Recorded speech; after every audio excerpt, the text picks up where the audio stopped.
that's something that I don't think we've talked about yet, but how grief is best friends with loneliness. Oh, yeah. How do you see that play out? Because grief is lonely. You are the only person experiencing that grief or that loss exactly the way that you are. And so being the only one is lonely. I have felt lonely. I have felt isolated when I've experienced something because it's so painful. You can't put it to words. If somebody else were experiencing exactly that same thing, then maybe there's that unspoken connectedness. That's why I believe we were designed to be in relationship with people and to be in connection, because connection is healing. If you're feeling an intense sense of loneliness in your grief journey, that's normal. And the step forward is taking a step towards somebody else that is a safe person to join you in this process of just seeing you. Absolutely. I see this play out so much with couples because they may have a loss, like let's say it's a child.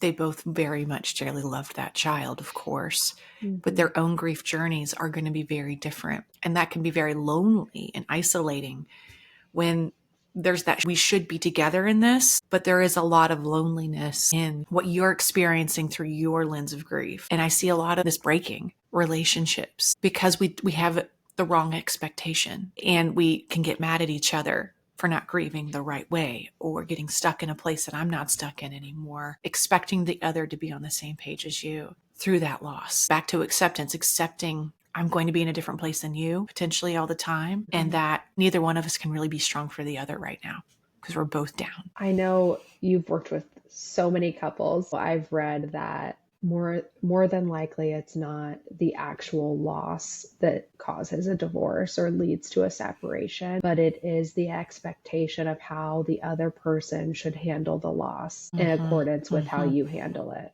How you're grieving is what makes sense, or what it feels like it should be. And if somebody else is grieving differently and it looks different, there's judgment there because you're hurting. You need to make sense of something. And you're feeling angry and you're bartering with them too. You both could be in the bartering stage and you're fighting about what you're bartering over. And then one's depressed and not functioning and not contributing to the household. So you feel less helped and supported. And so then you get angry. Now you're angry and they're depressed. This isn't a good So you can just see how all of these stages of grief, when you're both trying to both grieve and giving each other space and permission and changing the expectation of we're not going to be doing life really well for us. Yeah. Hurt people. And focusing just more inward on where you're at, what you need, and being your voice. And then maybe the expectation is just that there's responsibility for your partner to do the same for them. Absolutely.